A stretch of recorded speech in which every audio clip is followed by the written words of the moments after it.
মুসলমানদের যে অঞ্চল কোনোদিন গোলামি করেনি, যান আফগানিস্তানে যান, এরা না ইউরোপীয় গোলামি করেছে, না ব্রিটিশের গোলামি করেছে, না আমেরিকার গোলামি করেছে, না রাশিয়ার গোলামি করেছে।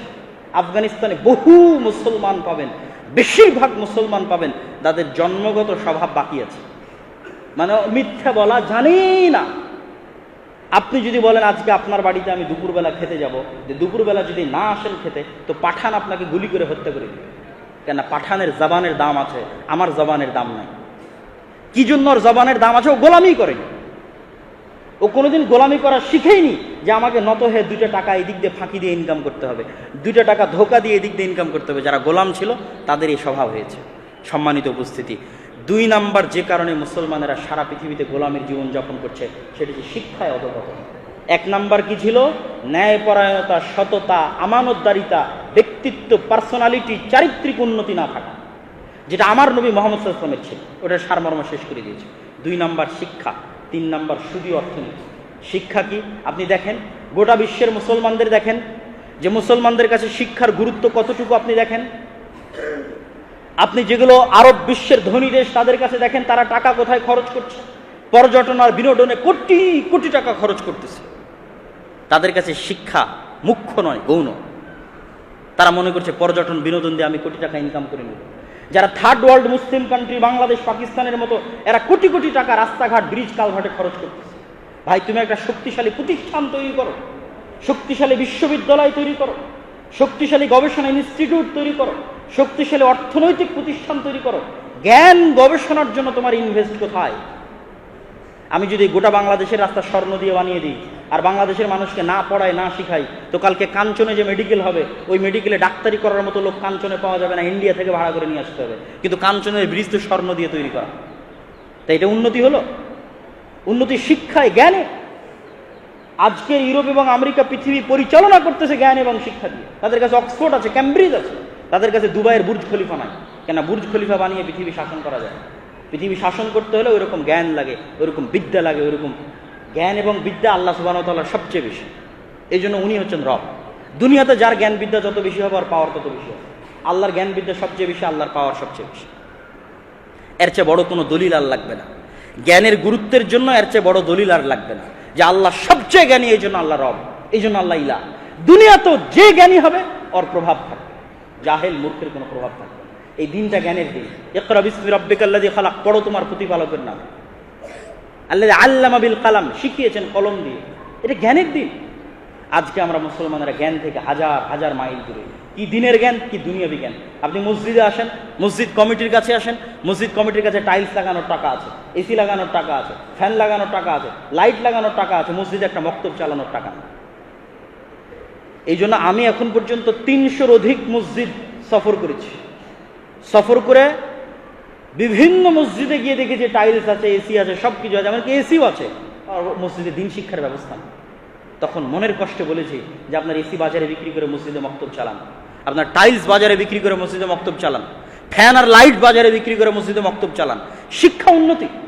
আপনি এই মসজিদ স্বর্ণ দিয়ে যদি বানিয়ে দেন আর এই মসজিদের আশেপাশের মানুষকে যদি দিনের জ্ঞান না দেন, তো একদিন এই মসজিদ বিরান পড়ে থাকবে। বিরান পড়ে থাকা মসজিদের উদাহরণ নেবেন, কর্ডোবায় যান। স্পেনের কর্ডোবায় মুসলমানদের যেটা সবচেয়ে বড় মসজিদ ছিল, আজও আছে। 70,000 মানুষ এক ছাদের নিচে সালাত আদায় করতে পারবে। ওই মসজিদটা আজকের পৃথিবীর সবচেয়ে বড় গির্জা, biggest cathedral all over the world. সারা পৃথিবীর সবচেয়ে বড় গির্জা হচ্ছে ওই মসজিদ। ওই মসজিদ এখন আর আজানও হয় না, কেউ ঢুকে সালাতও আদায় করতে পারে না। এখনো কর্ডোবায়, স্পেনের কর্ডোবায় মসজিদ আছে। তাহলে মসজিদ বিরান পড়ে থাকবে। আমাদের নবী মসজিদে নববী তৈরি করেছেন চাকচিক্যের জন্য নয়, মসজিদে নববীর মাধ্যমে মানুষের মধ্যে জ্ঞানের আলো ছড়িয়ে দেওয়ার জন্য। মুসলমানেরা আজ জ্ঞানে এবং শিক্ষায় পিছিয়ে। ইউরোপ আমেরিকায় গিয়ে দেখেন যে মুসলমানেরা কি করে, মুসলমানদের সামাজিক অবস্থান কি, তারা কোন ক্লাসের জব করে। আমি নাম ধরে উল্লেখ করে বলতে চাচ্ছি না, অনেকেই কষ্ট পেতে পারে, কিন্তু মুসলমানরা কোন ক্লাসের জব করে, কোন শ্রেণীর জব করে। আর একটা ইহুদি পল্লীতে যান, যা দেখেন ইহুদিরা কি ধরনের কাজ করে।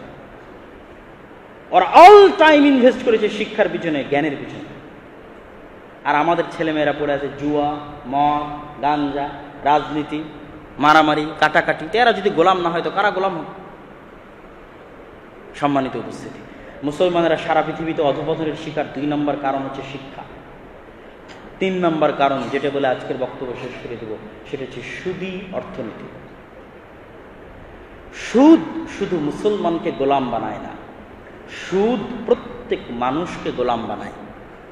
সুদ বৌদ্ধকে গোলাম বানায়, সুদ হিন্দুকে গোলাম বানায়, সুদ খ্রিস্টানকে গোলাম বানায়, সুদ ইহুদিকে গোলাম বানায়, সুদ প্রত্যেক মানুষকে গোলাম বানাতে পারে।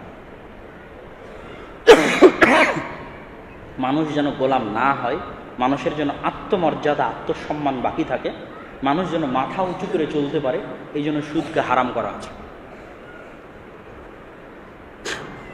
আরো একটা ছোট্ট উদাহরণ দিলে আপনি বুঝবেন। আমরা তো সুদের ভিত্তিতে লোন নিয়ে মোটরসাইকেল, এসি, ফ্রিজ, বাড়ি তৈরি করতেছি। স্বয়ং রাসূল সাল্লাল্লাহু আলাইহি ওয়াসাল্লাম, কর্জে হাসানা কিন্তু অনেক গুরুত্বপূর্ণ, এই পয়েন্টটা একটু সূক্ষ্ম, এটা বুঝলে আপনি আমার কথাটা বুঝতে পারবেন। কর্জে হাসানা অনেক বড় ইবাদত। আল্লাহ কোরআন মাজিদে বলেছে, ওয়াকরিদুল্লাহ কারদান হাসানা, তোমরা আল্লাহকে কর্জে হাসানা দাও। মানুষ যদি কর্জে হাসানা চাইতে আসে, তাহলে এটা কাকে কর্জে হাসানা দেওয়া হলো? আল্লাহকে কর্জে হাসানা দেওয়া হলো।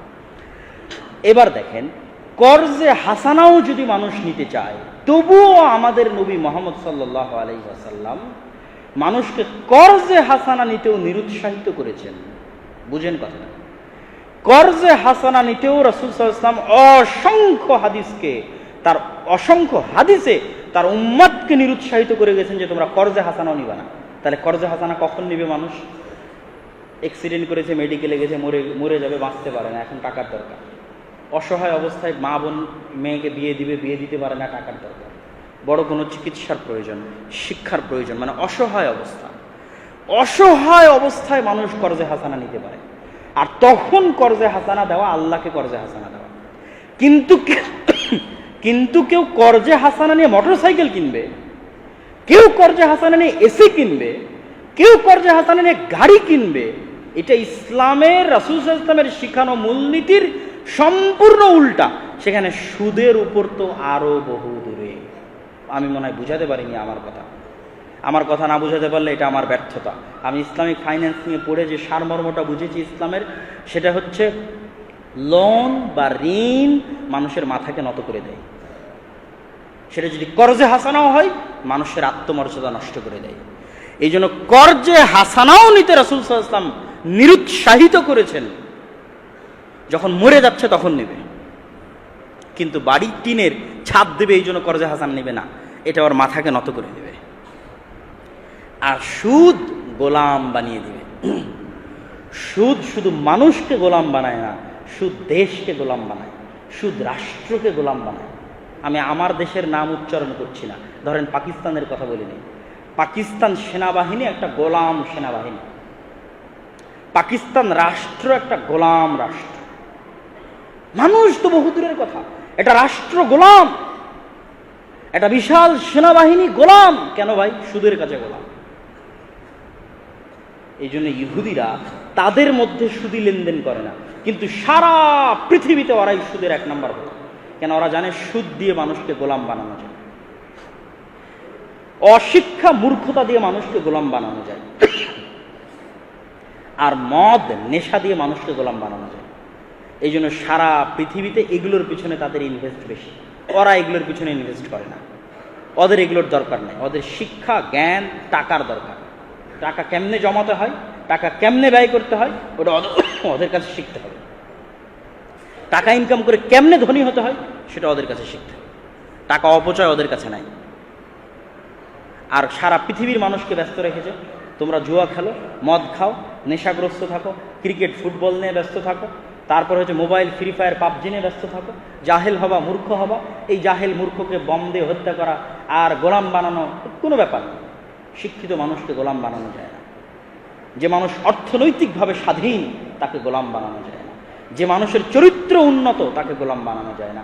আমাদের বক্তব্যের 3টা সারমর্ম দিয়ে দিলাম।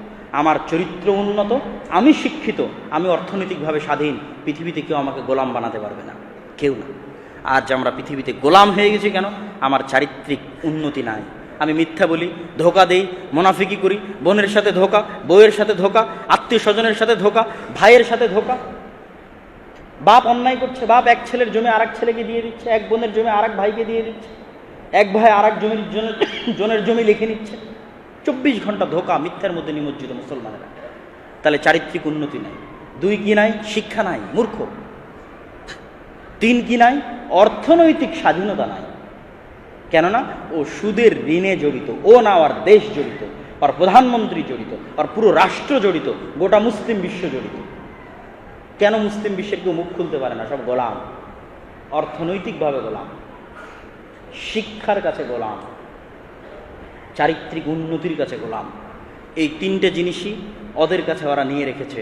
সম্মানিত উপস্থিতি, আল্লাহ সুবহানাহু ওয়া তাআলা আমাদেরকে আজকের এই বক্তব্য থেকে শিক্ষা নিয়ে অন্তত আমাদের নবী যেমন জন্মগত সত্যবাদী ছিল, আল্লাহ আমাদের সত্যবাদী হওয়া, বাপ মায়ের প্রতি ন্যায় পরায়ণ, ভাই বোনের প্রতি ন্যায় পরায়ণ, স্ত্রীর প্রতি ন্যায় পরায়ণ, ঊর্ধ্বতন কর্মকর্তার প্রতি ন্যায় পরায়ণ, অধস্তন কর্মকর্তার প্রতি ন্যায় পরায়ণ, সত্য বলা এবং ন্যায় পরায়ণ হওয়ার তৌফিক দান করুক, বলেন আল্লাহুম্মা আমিন। আল্লাহ সুবহানাহু ওয়া তাআলা আমাদের মসজিদগুলোতে, আমাদের শিক্ষা প্রতিষ্ঠানগুলোতে শিক্ষার পিছনে ইনভেস্ট করানোর অভ্যাস আল্লাহ আমাদের প্রদান করুক, বলেন আল্লাহুম্মা আমিন। প্রত্যেকটা মসজিদে মক্তব চালু করবেন, দিন শিক্ষার ব্যবস্থা করবেন, শিক্ষার পিছনে ইনভেস্ট করবেন, শিক্ষা আগে। 3, আল্লাহ সুবহানাহু ওয়া তাআলা যেন আমাদেরকে সুদের গোলামি মুক্ত অবস্থায় জীবনযাপন করার তৌফিক দান করেন, আল্লাহুম্মা আমিন।